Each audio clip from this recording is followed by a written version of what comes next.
आज एक बार फिर आपके साथ स्वर कोकिला लता मंगेशकर जी से ही जुड़ी कुछ और बातें लेकर। लता जी स्वर का वो वृक्ष हैं जो अपने फलों के कारण हमेशा नम्र और झुका रहता है। 60 के दशक में हेमंत दा के संगीत निर्देशन में आनंद मठ के लिए लता जी ने वंदे मातरम गीत गाकर अपनी एक अलग पहचान बनाई थी।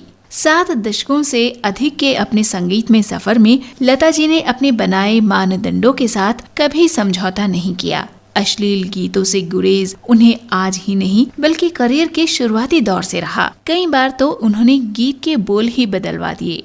लता जी ने 2 आंखें 12 हाथ, 2 बीघा जमीन, मदर इंडिया, मुगले आजम, महल, बरसात, दुलारी, एक थी लड़की, बड़ी बहन आदि फिल्मों में अपनी आवाज के जादू से इन फिल्मों की लोकप्रियता में 4 चांद लगाए।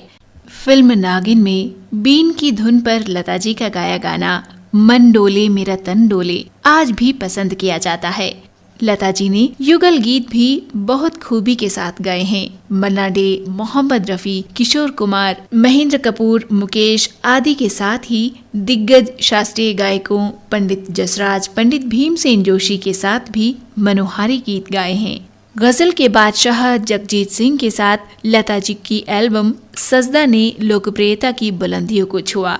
संजीदा गीत जिस तरह शऊर और सलीके से लता जी गाती हैं, लगभग उसी सुरूर में वो शोख गीतों की कलियां भी चटकाती हैं। उनकी गायकी में नरमी, लोच और मादकता का मसाला इस अलमस्त ढंग से मथा रहता है कि मन बिंधे बिना रहता ही नहीं। वो चाहे आज मदहोश हुआ जाए रे, या शोखियों में घोली जाए थोड़ी सी शराब, या सावन का महीना पवन करे शोर, या पिया तो से नैना लागे रे, या फिर जुल्मी संग आंख लड़ी गा रही हूँ, मन को प्रफुल्लित कर एक उमंग भर दिया करती हैं दिलों में, एक तरंग सा बो जाती हैं तन बदन और मन में।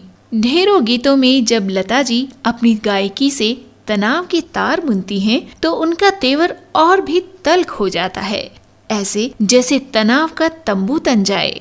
युगल गीतों में भी वो 20 ही रहती हैं। मोहम्मद रफी, मुकेश और किशोर की त्रिवेणी बिना लता के बहती ही नहीं थी। लता ही इकलौती हैं जो सहगल, चंद्रुआत्मा, तलत महमूद, महेंद्र कपूर, हेमंत कुमार, मन्ना डे, रफी, मुकेश, किशोर, भूपेंद्र, उदित नारायण, शैलेंद्र, अजीज, शब्बीर, एसपी बालासुब्रमण्यम, सुरेश वाडेकर, किशोर कुमार के बेटे अमित कुमार और मुकेश के बेटे नितिन मुकेश से लेकर आज के दौर के कुमार सानू, अभिजीत के साथ भी उसी तन्मयता के साथ गाती हैं जिस तन्मयता के साथ वो रफी, मुकेश और किशोर के साथ गाती थी। जिस एकात्मकता से लता एकल गीत गाती हैं, उसी रागात्मकता से वो युगल गीत में भी रस भरती हैं। दोस्तों, भारतीय संगीत जगत में ऐसे कई फनकार हुए हैं जिन्होंने अपनी आवाज से संगीत जगत को सजाया है, जिनकी आवाज ने हमें हर दौर में हंसना, रोना और जीना सिखाया है। लता जी की आवाज भी जीवन के हर रंग में साथ निभाती है। उन्होंने हिंदी के अलावा और भी कई भारतीय भाषाओं में गाया है, पर मशहूर वो अपने हिंदी के गाए गीतों से ही ज्यादा हुई। इसी तथ्य को जरा पलट कर कहें तो हिंदी के विकास, समृद्धि और प्रसार में लता जी की आवाज ने जो काम किया है, हिंदी को जो लोकप्रियता लता जी ने दिलाई है, उसके मुकाबले में कोई नाम नहीं सूझता। आपको बता दें कि लता मंगेशकर जी ही एकमात्र ऐसी जीवित शख्सियत हैं जिनके नाम से पुरस्कार दिए जाते हैं। अपनी आवाज से लाखों दिलों पर राज कर चुकी लता मंगेशकर को सन 2001 में देश का सर्वोच्च सम्मान भारत रत्न दिया गया। इस स्वर कोकिला को मिले अवार्ड्स की फहरिस्त भी बड़ी लंबी है। लता मंगेशकर को उनके गाए गीतों के लिए 4 बार फिल्म फेयर पुरस्कार से सम्मानित किया गया है।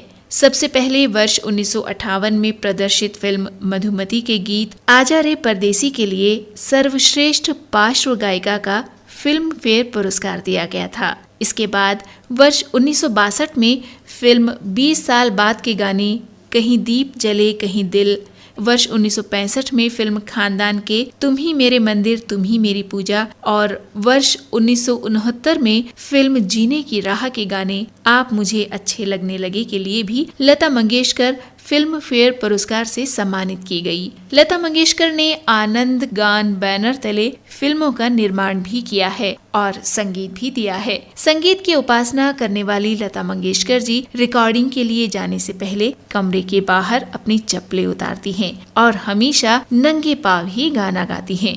70 और 80 के दशक में लता जी ने 3 प्रमुख संगीत निर्देशकों लक्ष्मीकांत प्यारेलाल, R.D. बर्मन और कल्याण जी आनंद जी के साथ काम किया। चाहे सत्यम शिवम सुंदरम हो, शोले या फिर मुकद्दर का सिकंदर, तीनों में लता जी ही केंद्र में रही। 80 के दशक के मध्य में डिस्को के जमाने में लता जी ने अचानक अपना काम काफी कम कर लिया।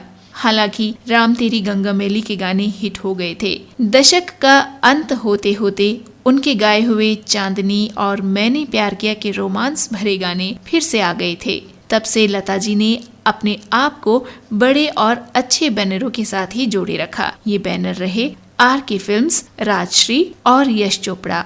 A.R. रहमान जैसे नए संगीत निर्देशक के साथ भी लता जी ने जुबैदा में सो गए हैं जैसे खूबसूरत गाने गाए। इसके अलावा वर्ष 1993 में उन्हें फिल्म फेयर का लाइफ टाइम अचीवमेंट अवार्ड भी दिया गया।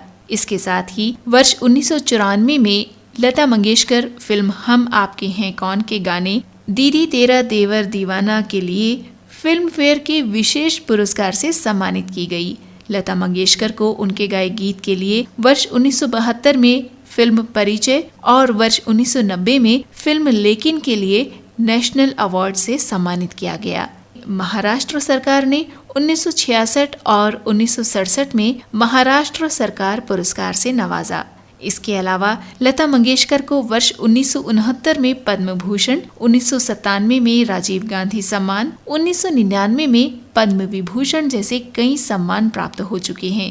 सन 1989 में उन्हें फिल्म जगत का सर्वोच्च सम्मान दादा साहेब फाल्के पुरस्कार दिया गया। सन 1974 में दुनिया में सबसे अधिक गीत गाने का गिनीज बुक रिकॉर्ड भी लता मंगेशकर के नाम है, जिन्होंने अब तक 30,000 से ज्यादा गाने गाए हैं। वर्ष 1996 में स्क्रीन का लाइफ टाइम अचीवमेंट पुरस्कार, वर्ष 1997 में राजीव गांधी पुरस्कार, वर्ष 1999 में पद्म विभूषण, 1999 में जी सिने का लाइफ टाइम अचीवमेंट अवार्ड, वर्ष 2000 में आईफा का लाइफ टाइम अचीवमेंट अवार्ड, 2001 में स्टारडस्ट का लाइफ टाइम अचीवमेंट अवार्ड, वर्ष 2001 में ही सर्वोच्च नागरिक पुरस्कार, नूरजहां पुरस्कार और महाराष्ट्र भूषण पुरस्कार। तो ये थी स्वर कोकिला लता मंगेशकर को मिले पुरस्कारों की एक लंबी फहरिस्त।